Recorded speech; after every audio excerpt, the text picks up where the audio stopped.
The world is waking up, and you finding your way here today is no coincidence.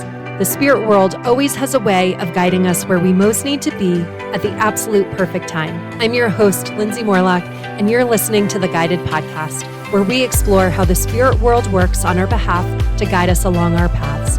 This is where you'll learn how to live a life that is both conscious and connected, so you can supercharge your pathway to healing and open to life's magic and miracles. Come along this journey to see how guided you truly are. Hi, everyone, and welcome back to the Guided Podcast. This week, we are back with Catherine Ann, our resident intuitive astrologer, who incorporates her background in tarot, channeling, and the healing arts in her uniquely guided approach to reading the messages in the stars. So she is here this week to shed light on the upcoming new moon in Cancer that will be happening on July 5th.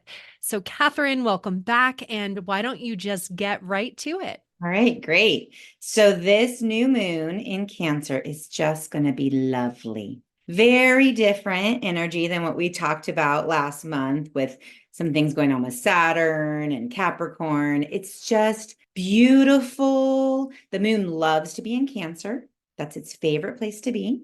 And then Venus is still participating in this moon. So it's not sitting right on top of it like it was last month, but it's now moved into Cancer and it's participating. So it's lovely.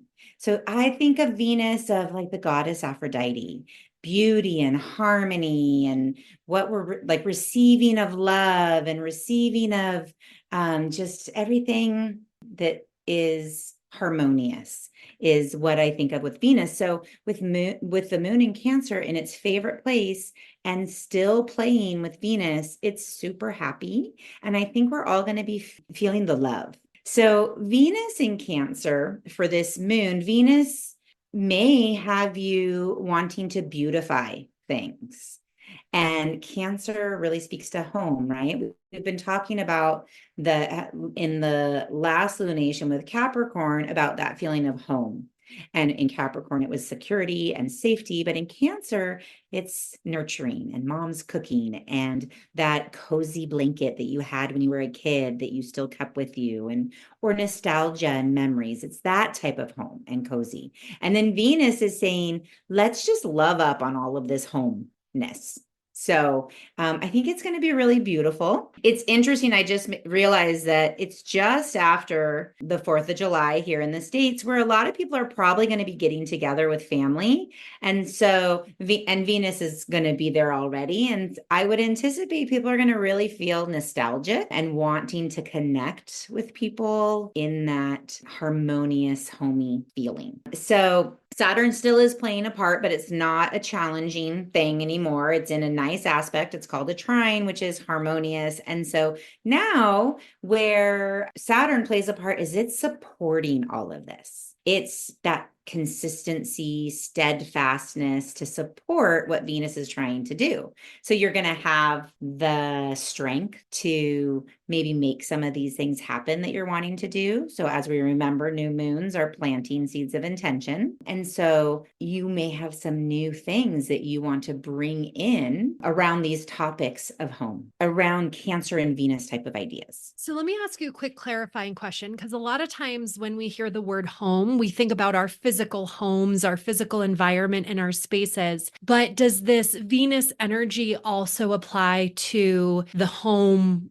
that is our body and within ourselves? So would that also be looking at harmony within our own inner world, our own inner environment, that kind of home, or just it's more physical in that sense? So it definitely can be. And in a bit, when we're going to talk about how it's impacting some of the signs more, you'll see where it's more internal and where it's more actually home, right? But really, that saying home is where the heart is. This really, Venus in Cancer with this new moon in Cancer really speaks to that phrase. Home is where the heart is. So where are you feeling loved? Or are you loving on yourself to feel a sense of home? That's kind of what the home, it's not necessarily the physical home. Yeah. So that was a good question. So some other things, Venus, the reason why I really bring up Venus, because she's not necessarily directly on this moon. She's in the same sign, but she has a lot of aspects with other planets. So I feel like she's speaking really loudly because of how she's interacting. So she has this this interaction with Uranus, which is electric and eccentric and breakthrough energy.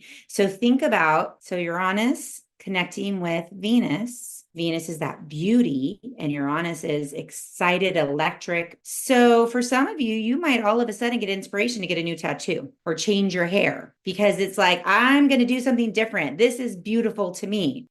Grain of salt with that one, right? Because even though it's in a, nice flowing relationship with Uranus, it is still a little impulsive, unexpected, right? So if you do something that's a permanent change, be aware it's a permanent change, right? Like adding a tattoo. But still, it's that fun, electric, beautifying connection. And then we also have another connection to Venus, which is actually a hard aspect. And this is really where I wanted to talk the most about today, because yes, we have this beautiful Cancer new moon where you're going to plant seeds that have to do with that feeling of safety and security and nurturing and wanting to start new phases surrounding that. But there's two things here. One, Cancer is represented by the crab. So, the crab carries its home everywhere with it, which is also kind of like home is where the heart is, right? But also that home for a crab is a hard shell. And we may want to consider that if we have new things we want to do, that they're not really ready to be shared with the world. Because in a Cancer new moon, we want to protect that seed and nurture it and let it grow before we throw it out to the world and, the crow's going to come eat it. We want to protect our exciting new idea. So, because remember with a new moon, this isn't something that's necessarily coming to fruition. It's something we're starting. So keep that in mind as we talk about this next thing, because this is really the bulk of where I wanted to talk about this moon is it's beautiful. It's lovely, but there is a square from Venus to Chiron. So Venus, we've talked a lot about what that represents. Chiron is the wounded healer. Chiron is an asteroid, and it really represents, if you think about the mythology of Chiron, he was a teacher. He was a centaur. He was a teacher, and I'm not going to go into the whole story, but long story short, he is part god, and so he's immortal. And then through the process of the story, he takes a wound and he can't heal it. It's this wound because he has that immortal side. You would think he could heal it, but in the deal he made for the whole process of the story, I'm going to jump to the end, he can't heal this wound. And so it's this teacher, philosopher, sage who lives with this wound that won't heal. And so I want to think about that in relationship to this Venus Chiron square, because square is that hard angle. It's obstacles, challenges. It's not an easy flow. So we have all this beautiful stuff happening, and then we have this hard situation going on with our own wound. There's a potential there for Chiron is in Aries. Aries is all about self, independence. I want to do me. I want to express myself. I want to be all I can be and do all I can do. That's Aries. And then Chiron is sitting there for us going, I actually have a wound around this. And so I'm going to give a couple examples of what that would look like. So a wound around self might be, I feel perpetually unworthy. I can't have this because I'm not worthy. I can't be in a relationship because I have this unworthiness. Another way it might show up is I have such a wound about needing to be myself that I'm not going to compromise myself for anyone, because it's like a chip on your shoulder, right? So it could go either way. It's like, I'm going to go big on all about me because I have a chip on my shoulder, or I'm not going to express who I fully am because I don't feel worthy, or I have some childhood wound that shut me down, that told me something's wrong with me. And so it can like affect your self-esteem. So with this moon in Cancer, having so much connection with Venus, I think it's important to note that there's also this trigger, this wound trigger that could come up. And the reason I think it's important to know that is, like we've talked about in the past, it's about the weather, right? So let's not let a trigger ruin the beauty of this moon. Yeah. If something comes up, let's go,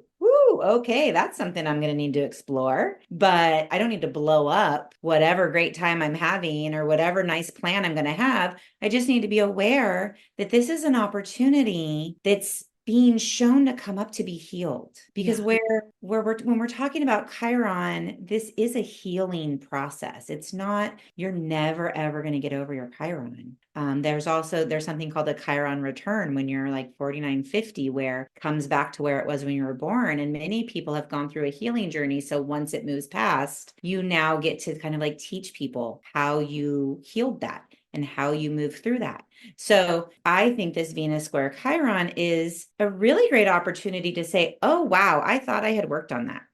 Maybe I'm going to need to add that into my healing journey again. So everything you're talking about, I'm like, you're literally describing me and some of my wounding. And I want to understand for the other people listening, is this a wound? Like, I know for me, self-worth runs deep, and that is my life's work, is to really, unpack that wound, as is making myself a focus or a priority in my own life. So my question for others who might be listening, is this a wound that we've been working on with maybe some sort of laser focus in the past year, couple of years? Is this a core wound that we would point people to? Because I would consider self-worth, for me, that is a core wound. Or is there a way that does astrology help to articulate what that wound might be, that people could dive deeper in that way? What are your thoughts on that?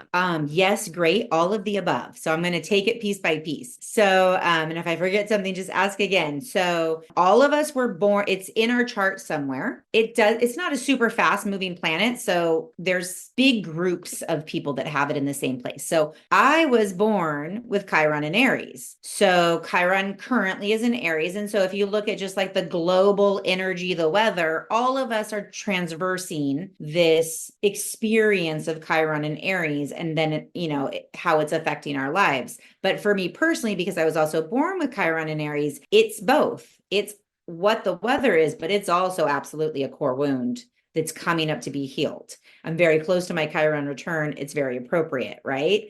So yes to both. And I love that you asked, is this something we've been working with? Because I'm sure anybody who's listening to astrology, or honestly in the United States, knew about the eclipses in April. I mean, it was mass migration to see the eclipse, right? It's a really big deal. So that happened in Aries and really closely connected to Chiron. So this eclipse that happened in April that foretells just significant changes in whatever kind of areas of your life that it points to, also was walking hand in hand with your wounds or the global wounds, right? So it's really interesting. I've heard a lot of astrologers who do mundane astrology, which is like global world astrology. They talk about how for the United States, since this solar eclipse was full blockage, full eclipse,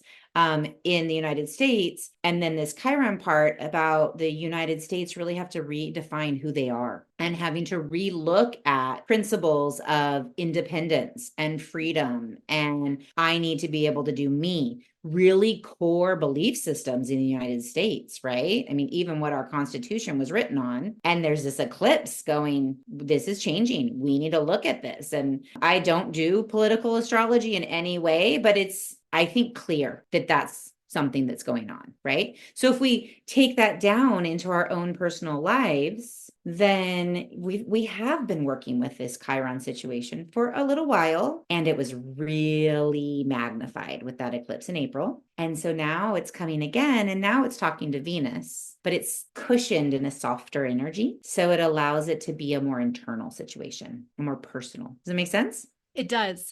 Yeah. So I don't know if anybody listening keeps a journal, but I'm already thinking in my head, like I need to go back to my journal from April and start looking through some of the things that I was working through. I have an idea of what those might be, but it's always fun to kind of look back to be like, oh, right, this is coming around again, because our healing happens in levels and layers, right? And so it sounds like this is another level, another layer of healing these same issues, which is what precipitated the initial question. Yeah, exactly. So kind of double whammy whammy with this new moon is that Cancer is already very sensitive. So we are going to be kind of hypersensitive during this time, heightened intuition, just pros and cons of sensitivity. I'm not saying hypersensitive in a negative way, right? Like we're going to be feelers because it's Cancer. So then if we have this poking, triggering aspect, that's where it's like, oh, that was a trigger. That wasn't just a like, wow, I'm super intuitive and super feely. It's, ooh, ouch. And being able to know that's okay. This is coming up on purpose for us to heal this and move past it. So there's a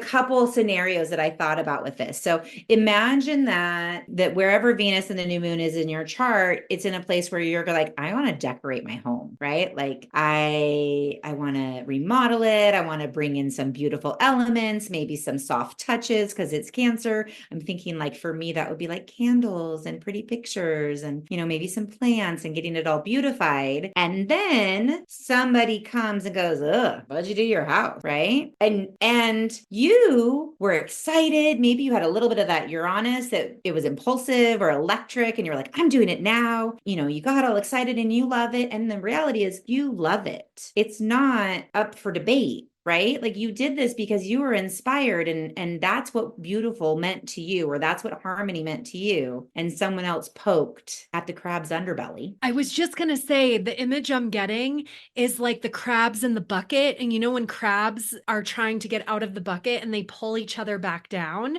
that's what it feels like, crabs in the bucket. Yep. And so as we walk through it, you'll see sometimes that's going to come from an outside source. Sometimes that's going to come from an internal rumination that you're having. But, it could be, I'll go back to the getting a tattoo, right? Because Uranus got you all excited and you're like, I'm just doing it. I'm going to be me. I don't even care. And then somebody has something to say about it, right? Or as one of the things that we'll talk about later is, oh my goodness, did I make a huge mistake? Am I going to get fired because now I have this massive sleeve tattoo, right? Like there's a something that goes, uh-oh, and triggers a worry or an anxiety or a hurt because you followed your Venus, right? You just followed this is beautiful and I love it and I want to do this. And then you get a little dagger. So, some of the things to think about are when this comes up is, oh, okay, I see I have more healing to do around this, right? Like if it's your sibling that makes a snarky comment at, a family picnic and you're like, ooh, okay, yes, more work to do there, but don't let it ruin your fun, Yeah, the energy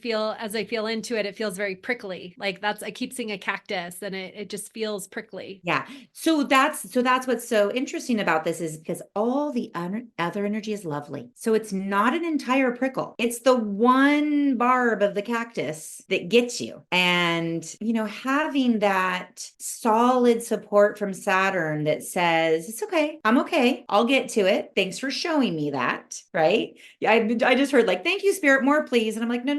I don't want more of this. I'll get to it. I'm not going to tuck it away. Right. But it's showing something for us to dive into. It's happening for us, really looking at it from the lens of like, ooh, I feel the prick. So there's something here that's asking to be healed. So how am I going to then go into it? Yeah, but still enjoy the loveliness of the energy because there's going to be bigger, stronger energies in the weeks that follow. So, you can get to maybe some stronger energies later, but like enjoy this because it's beautiful. And then the other thing I was thinking about that is that it is a prick of showing you something to be healed, but it's all related to your own self-expression and your own sense of independence. So going back to the tattoo thing, someone makes a comment and you're like, I can be me. And that's that trigger, right? Like I'm old enough to get a tattoo if I want to get a tattoo. I don't care what my aunt so-and-so said. Yeah. And as you say it, right, it's like we want to defend ourselves. We want to defend the decision. And it's almost like we've got to look at maybe where we feel righteous or we act righteous, because righteousness is a defense of the ego, right? Like, so I think if we can catch where we are feeling like we need to be righteous or feeling like we need to defend our choices, why are we triggered?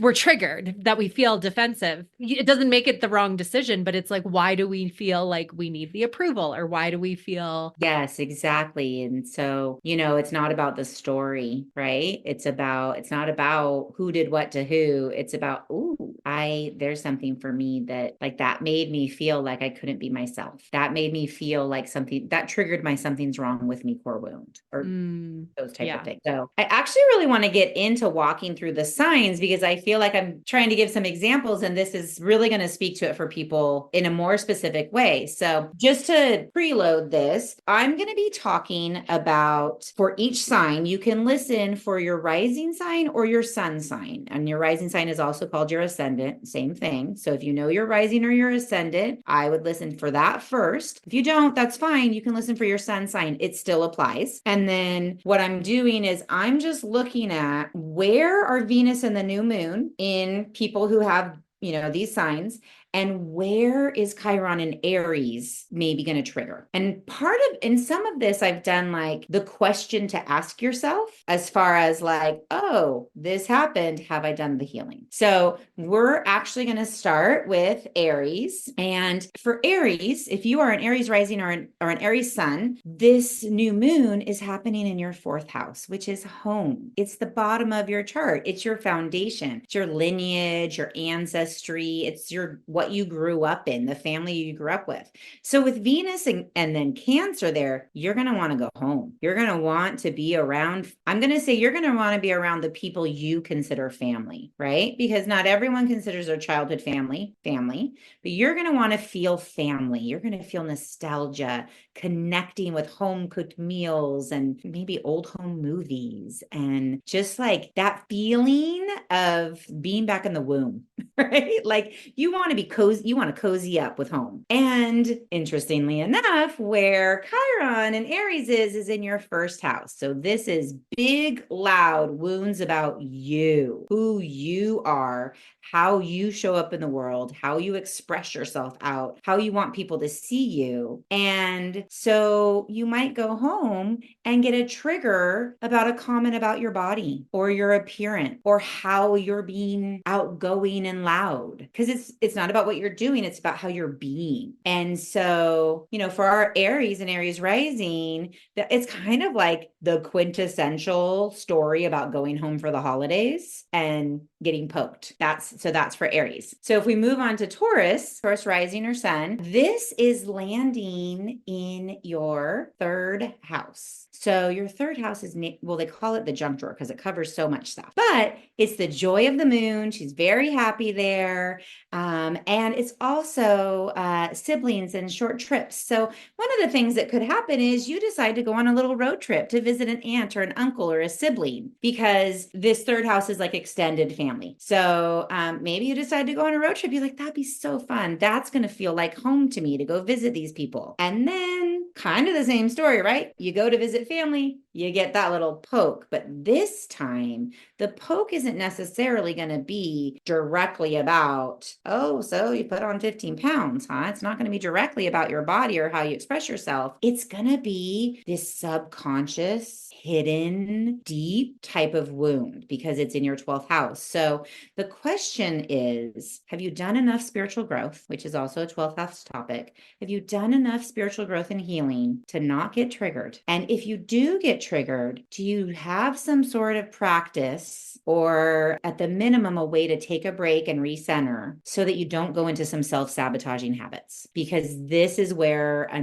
self-undoing happens. So, have a great time, go visit, but, have your meditation on your phone so you can close up in a room and take some breaths and then go back out and enjoy your family. If we move to Gemini, rising and sun, so the moon is going to show up in your second house of income and value and money and possessions. So Venus, I didn't talk about, also rules money. So Venus is going to say, ooh, I want that. That's pretty. That's nice. That's lovely. I need that. right? And that's great. Follow your Venus, right? Go for it. And where Chiron is in your 11th house of friends and networks and hopes and dreams and community, which is a nice positive place, you would think. However, where the poke might be is, what are my friends going to think about this? I like this. Are they really even my friends because they're criticizing me? Do I really even belong? The thought came up of like, am I just trying to keep up with the Jones? It's like there's this element of groups that triggers what you did and by following your Venus. Okay, so let's move on to Cancer. So the new moon is in Cancer, which is lovely. It's in the house of you. And this is like you got an I love mom tattoo. Cancer's all about mom and nurturing, and your first house is about your body and your appearance. And so you're like, oh yeah, I'm getting a new hairdo. I got my I love mom. Maybe I'm getting a new wardrobe. I'm going to go, to Home Depot or to some design space and spruce up my house because my house needs to express who I am. This is all about Venus is helping me express who I am. And then this was the one I was talking about and then you go, uh-oh, how is that going to impact my career, my reputation, my success, right? So if I go a little wacky and wild with my hairdo, and then I show up to work and they're like, so we don't allow rainbow colors and, something like that, you're going to go, ooh, but then you're like, but I gotta be me. So that's where that one is.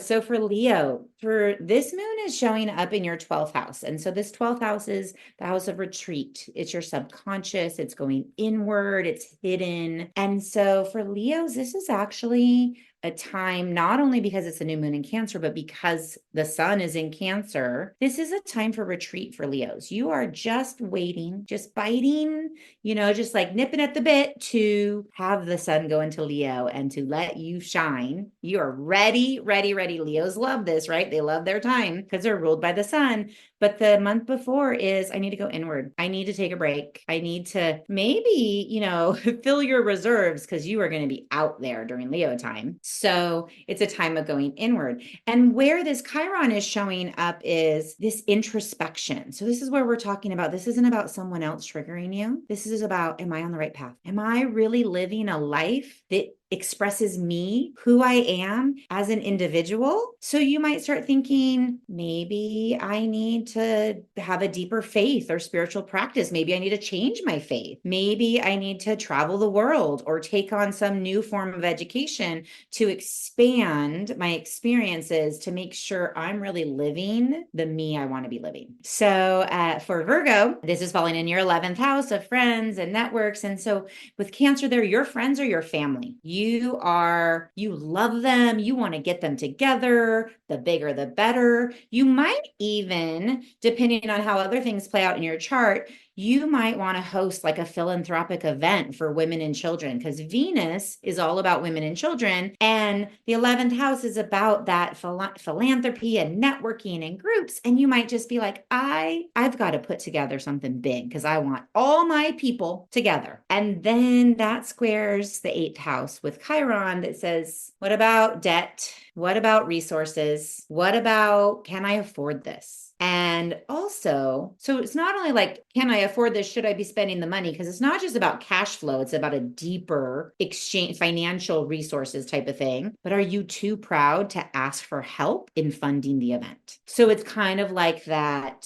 shadowy side of, are you willing to go into debt for it? Or does debt trigger you, right? If you go into debt, does that tell you you're not worthy? Or does that tell you if I go into debt, I'll never be free and get to fly away because I'm going to have to slave away to pay off this debt, but I really want to have this big event that maybe I can't fully afford. So it's that maybe you need to ask for a potluck, everybody brings because you're looking for this wound around not asking for help from other people to contribute. Okay. So we're going to move on to Libra. So with Libra, with Cancer, you're going to always want your work environment to feel like home. So whether that means you work from home or your place of work is like your family and your home, that you may, so maybe you're like, I'm going to redecorate my office. I'm going to Venus up my office. I'm going to, make it beautiful and feel nurturing. And maybe you want to set a new intention around your profession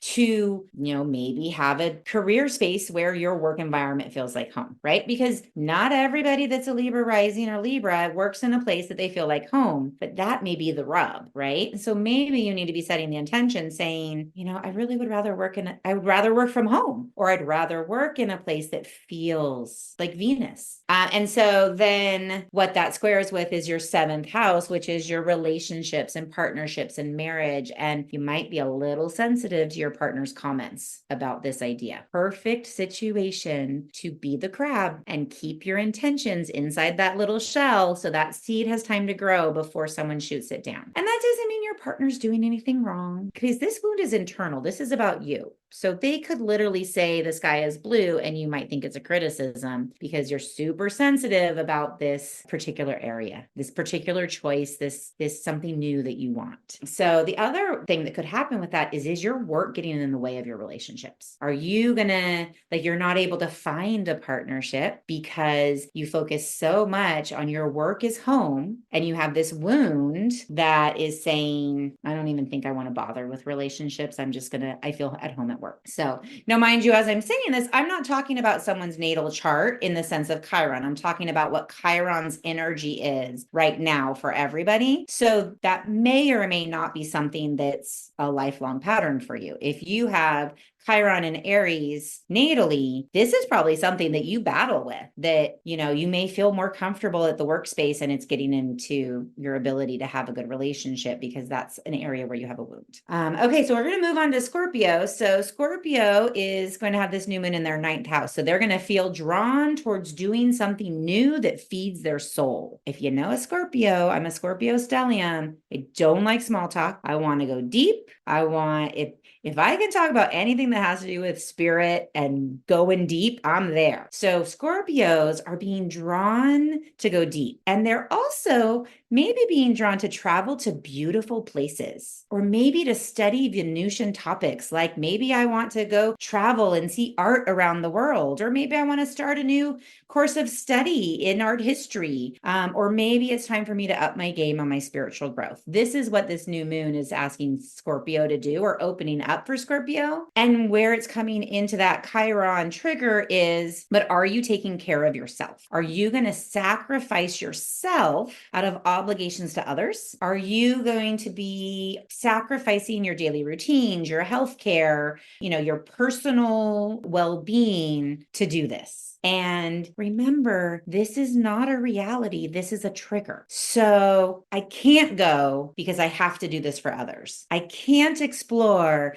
because it's going to totally mess up my health routine. It's a trigger. It's not a truth. So that's something important to think about. So when we're talking about Sagittarius, in the moon is going to be in their 8th house. We talked about that's debts and resources from others and taxes. But with the moon there, Venus, remember, also rules money. So you're actually really going to be thinking about your money. You're going to be thinking about your long-term investments. You're going to be thinking about, are you inheriting a home? Maybe not now, maybe in the future, but maybe that's going to be part of this, where you're going. And so the Chiron is in your 5th house of children, creativity, romance, and Sagittarius is, in general, fun, travel, outgoing. That's part of their nature. And this wound is showing up in a house that really speaks to who they are, with wanting to have fun, wanting to play, wanting to, experience life. And so when in this contrast with this financial piece that we talked about, or inheritance or debts, the wound might say to you, well, have I been focusing too much on fun and pleasure? And so my retirement is a shambles. Or have I been having too much fun and I didn't pay attention to the contracts I got into with people? And maybe, right? Because remember, this is the moon. Or is it just about balancing and setting some time to pay attention, setting that intention to make sure that I'm paying attention to these things, but I'm also not giving up this fun self-expression that is me. And then as we move on to Capricorn, this new moon is in the 7th house of relationships. relationships. So a lovely, lovely, lovely energy to attract partnership. Venus is there. The moon is super lovely there. And so it's a great time to bring in a new relationship or to plant a seed that you're ready for that.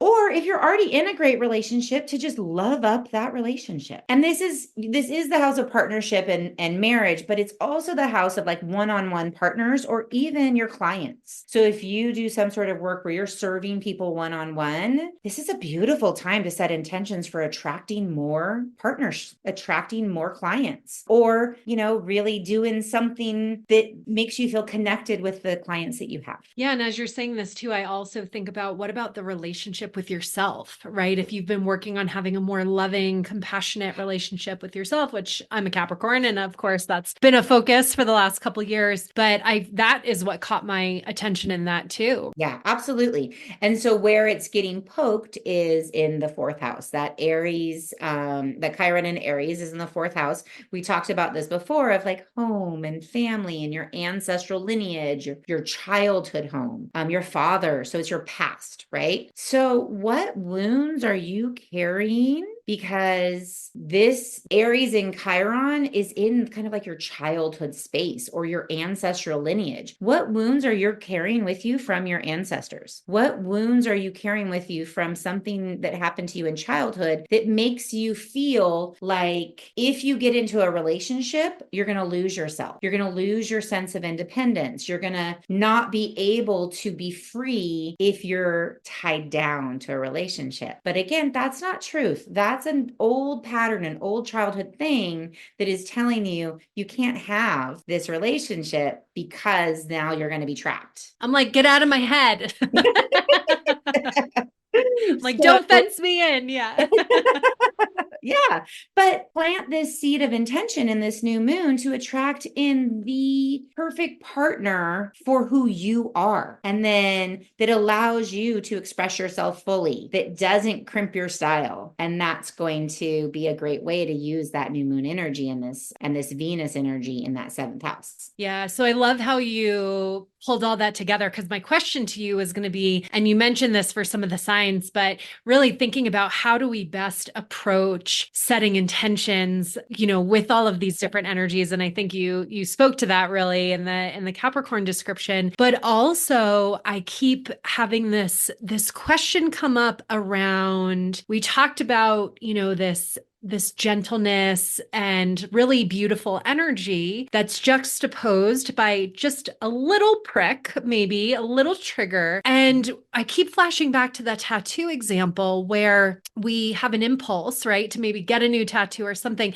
So my question is the energy really supporting kind of like just do it? And that's from a heart-based place? Or is there an element to this energy that creates an impulsiveness that we would be well served to remind ourselves to take a pause before taking action? Yeah, that's a really good question. So the Uranus aspect that is making it that electric, exciting, eccentric, that's where the quickness comes from it, but it's not necessarily impulsiveness. It's almost like flash of lightning, a little bit of a difference, right? So it's also breakthrough. It's that lightning bolt. So maybe it's something you've been thinking for a while and you just go, oh, and you get that flash. That's what I'll like. That's what's going to feel good. And so that's where that, impulse to get a tattoo, it's more about, I've been wanting a tattoo for a year and oh my God, the image just came into my head and I'm doing it now, right? But it does have that eccentric side to it. So it might be something that someone else would comment on. But the other thing that I haven't talked about at all is that we do have a really nice relationship going on with Saturn and Mars where you're going to feel focused, disciplined, being able to take action in a determined and deliberate way. So it's such a great question because it's not the impulsive horse got out of the barn and ran with it, because you have this really supportive